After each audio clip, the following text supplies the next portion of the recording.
Good afternoon, everyone. Welcome to Tuesday. Happy Tuesday as we head into summer-like weather. I woke up this morning, I was like, it's only Tuesday? I'm like, oh, what is happening? But at least it's going to feel like summer this week. Talking about temperatures in the mid-80s, like, possibly 90 degrees. 90 degrees. Thursday, what's going on? You know, it's Mother Nature. It's May. I was out golfing yesterday for the Keene Foundation and for Unico. The two charities have joined forces, and it was such a beautiful day. We dodged the raindrops and the lightning and thunder that was in other parts of the state. So I just wanted to say thank you for everybody for coming out. But it was just gorgeous out there yesterday. It was absolutely gorgeous. So nice. And it's going to be even warmer today. Wow. Look. I don't mind 90. It's low humidity. It's a little hot, but I would take 90 over 30. We'll see what's going on. Anyway, Ariana Grande, she made it official. She actually married her fiance. She's 27, he's 25. He is a real estate mogul. Dalton Gomez is his name. He deals in luxury properties. Oh, he does in luxury properties, right? I was going to say, he's not like, just a normal real estate agent. As I was reading, he deals with high net worth individuals. So I don't know if he sold her house, but they got married at her house. High net worth individuals, such as Ariana Grande. Anyway, they got married at her home in Montecito, California. No. Oh, in Montecito, you're telling me is... Montecito's like, everybody that's famous has a home in Montecito, so it must be, it's very nice out there. Well, look, and there she is. She's fun. I like Ariana Grande. Very talented. You know, her ring is very interesting. It's a very large diamond and then a little pearl on the side of it. Kind of interesting. She posted it on her Instagram account saying forever and then some. I know you're going to make fun of me, but she reminds me of Helena. Oh, Helena would be very happy that you said she loves Ariana Grande. Yeah, I think that they, like similar looks and... I don't know. There's just something about it. It reminds me of Kara's daughter. Anyway. Actor Robert De Niro is now being treated in a New York hospital for a leg injury. The 77-year-old Academy Award winner fell while filming in Oklahoma. He fell, Kara. Yeah, and he injured his quadricep muscle. But I guess he was in excruciating pain. He's going to be okay, and they were working on the new movie again, every time he's in something that Martin Scorsese does is amazing. So Martin Scorsese's Killers of the Moon and also Leonardo DiCaprio. So that was, I'm very sorry he's hurt, but as I was reading about it, I was like, wow, this movie sounds great. Right? This movie sounds great. Anything with Leonardo DiCaprio in it and the murders Robert of the De Niro. oil-wealthy Osage Nation during the 1920s. Isn't that fascinating? It just sounds absolutely fascinating. All right, yesterday the government took all my money and apparently took all of Joe Biden's money and First Lady Jill Biden's money too.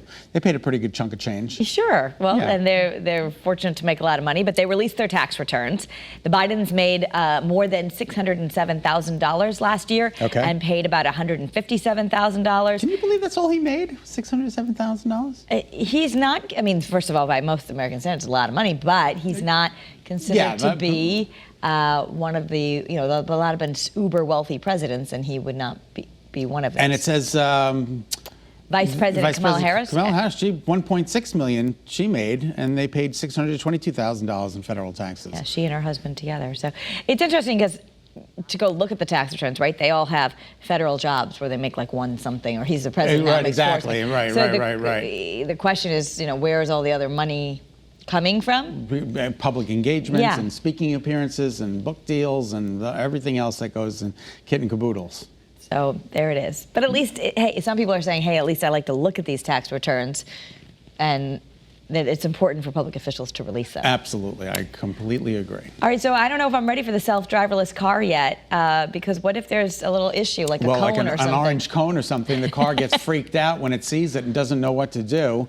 So the self-driving car ran into some construction cones and didn't know what to do. It had to call in for help. Yeah, it did. It got very confused and it called for roadside assistance. But then when they got there... It was just a cone to get around. But when they got there, the car took off and ran into yet another set of cones. And called for more assistance. So finally let the human take over to get this thing out of the cone area. So this is... They're tweaking it. It's not quite ready yet. That's out what happens when you run into construction? Oh no, what are we gonna do? Call for help. Call for help. That's really funny. All right, so there's a passenger who is in trouble. The Federal Aviation Administration wants to fine a passenger from an airline $52,000. $52,000. Well, they say he stormed the cockpit and injured a flight attendant. Injured the flight attendant twice.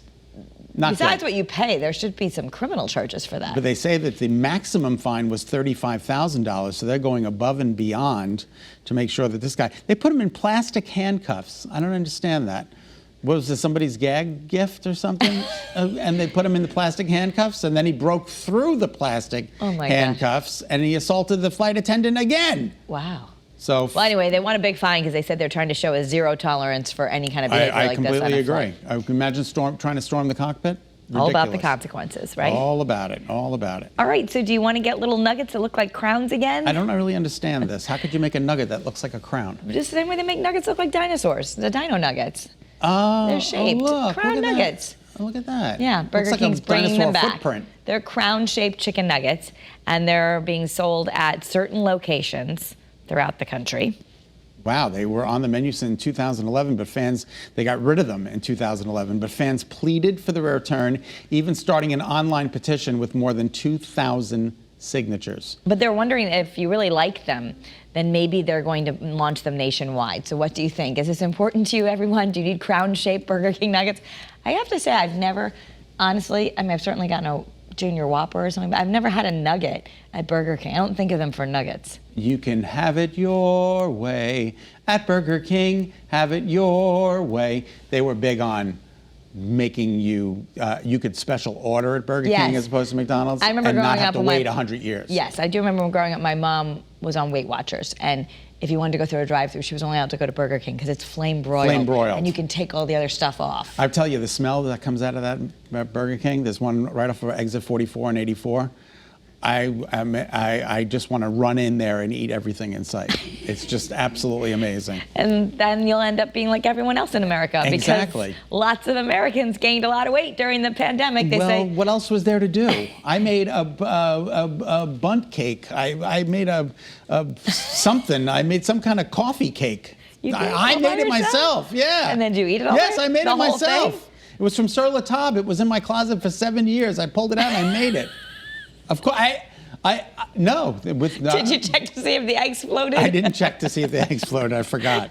We learned something new in Better Connecticut yesterday. If you missed it, you need to go back. That if you're not sure if your eggs are okay, put them in the water. And if they float, they are not. If they float, they're not good. If they sink, they're good. Okay. So I got to check that out. It's a real thing. But anyway, so more than half of Americans say they put on some of those pesky pandemic pounds. And they say most of it was due to stress. Yes, yeah. I completely agree. And so at least we're all in the same boat together. That's why we're all detoxing together. Today is officially the last day of the spring detox that we're doing with Dr. Artemis Morris, but I plan to keep my healthy eating up. Okay, very good. Because now I'll remind you when recipe of the week. I'm moving into the right direction now. What recipe of the week comes tomorrow? We're making some kind of fudge brownie nut thing. Yeah, can we not do that just yet? We're rolling into it. Oh, we're making biscuits tomorrow. Oh, we're going to make the Red Lobster biscuits. Red Lobster biscuits. I gotta Scott's email. never been to a Red Lobster.